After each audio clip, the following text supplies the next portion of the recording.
സുഖല്ലേ? ഹോസ്റ്റൽ സ്റ്റുഡൻസിന് ഒരു ലൈഫ് സേവർ ആപ്പിനെ പരിചയപ്പെടുത്താൻ ആവശ്യമില്ല. നമുക്കറിയുന്ന സാധനം തന്നെ ജിയോ മാർട്ട്. ഞാൻ എന്റെ എക്സാം സമയത്തെല്ലാം ഏറ്റവും കൂടുതൽ ഉപയോഗിച്ച ഒരു ആപ്പായിരുന്നു ഇത്. അതെ, ഞാൻ അത്ര അധികം ഇതിനോട് കടപ്പെട്ടിരിക്കുന്നു. പറയാൻ കാരണം എക്സാം സമയത്ത് നമ്മൾ ഹോസ്റ്റലിൽ ഇരിക്കുമ്പോൾ നമുക്ക് നല്ലോണം വിശക്കും. പുറത്തു പോയി വാങ്ങാനാണെങ്കിൽ ചിലപ്പോൾ വിചാരിച്ച സാധനം കിട്ടണമെന്നില്ല. ചിലപ്പോൾ വാങ്ങിയ സാധനം അത്രയും ജങ്കായിരിക്കും. അപ്പം ജിയോ മാർട്ട് പ്രത്യക്ഷപ്പെട്ടിട്ട് പറഞ്ഞു, മക്കളെ ഒന്നും പേടിക്കണ്ട, 99 രൂപയ്ക്ക് മുകളിൽ മേടിച്ചു കഴിഞ്ഞാൽ ഞാൻ ഫ്രീ ആയിട്ട് സാധനം നിങ്ങളെ കൈ കൊണ്ടെത്തിച്ചേരും. അപ്പം ഞാൻ ജിയോ മാർട്ട് എന്ന് മേടിച്ച കുറച്ച് ഹെൽത്തി ആയിട്ടുള്ള സ്നാക്സ് നിങ്ങൾക്ക് കാണിച്ചു തരാൻ പോയി. നമ്മ സാധാരണ ചിപ്സും നുറുക്കെല്ലാം മേടിക്കുന്ന പൈസ തന്നെയാണ്, പക്ഷെ ഹെൽത്തി. അതാണ് ഈടത്തെ ഒരു ട്വിസ്റ്റ്.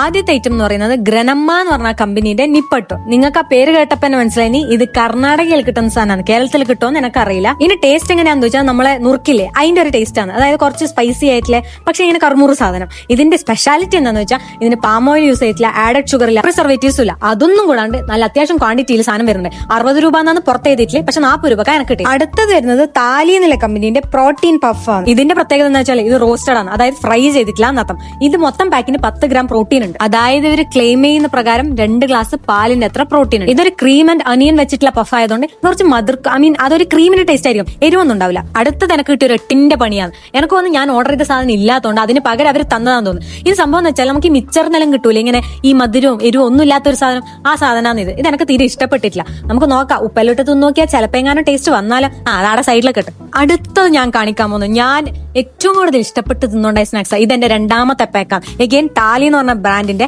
ഹാപ്പി നട്ട്സ് ആണ്. എനിക്കൊന്ന് ആ ബ്രാൻഡിന്റെ ഏറ്റവും വലിയ പ്രത്യേകത എന്ന് തോന്നുന്നു അത് ഫ്രൈഡ് അല്ല, എഗെയിൻ പാം ഓയിലും യൂസ് ചെയ്തിട്ടില്ല. പക്ഷെ ഈ ഉണ്ട കാണുന്ന പോലെ വലിയ ഉണ്ടൊന്നുമല്ല, ചെറിയ ഉണ്ട്. അതായത് നട്ട്സ് ഇല്ലേ, നമ്മൾ പീനട്ട്, അത് മസാലയെല്ലാം വെച്ചിട്ട് ഡ്രൈ റോസ്റ്റ് ചെയ്തിട്ടില്ല സാധനമാണ് ഇത്. പക്ഷെ ഇതിന്റെ ടേസ്റ്റ് ഒരു രക്ഷയില്ല. ഈ മസാലയെല്ലാം ഇഷ്ടപ്പെടുന്ന ടീംസ് ഉണ്ടാവില്ലേ, അതായത് നല്ല കുറച്ച് എരിവും പുളിയെല്ലാം കലർന്നിട്ടുള്ള ടേസ്റ്റ്, അവർക്ക് ഇത് എന്തായാലും ഇഷ്ടപ്പെടും. സീൽ ചെയ്യാനുള്ള ടെക്നിക്കിലോണ്ട് വേറെ പാത്രത്തിന്റെ ആവശ്യമില്ല. ഫ്ലേവേർഡ് യോഗട്ട് നല്ലതല്ല എന്ന് അറിഞ്ഞുകൊണ്ട് എന്നാൽ ഗ്രീക്ക് യോഗട്ട് ട്രൈ ചെയ്യാന്ന് പറഞ്ഞിട്ട് ഒരു ഗ്രീക്ക് യോഗട്ടും മേടിച്ചിന്. ബൈ ദ വേ, കർണാടകയിൽ എല്ലാ സ്ഥലത്തും ഇത് കിട്ടുമെന്ന് എനിക്കറിയില്ല, പക്ഷെ എന്നാലും നിങ്ങൾ ഒന്ന് സെർച്ച് ചെയ്തൊക്കെ. പിന്നെ സബ്സ്ക്രൈബ് ചെയ്യാൻ മറക്കല്ലേ. ശരി എന്നാ, ബൈ ഗൈസ്.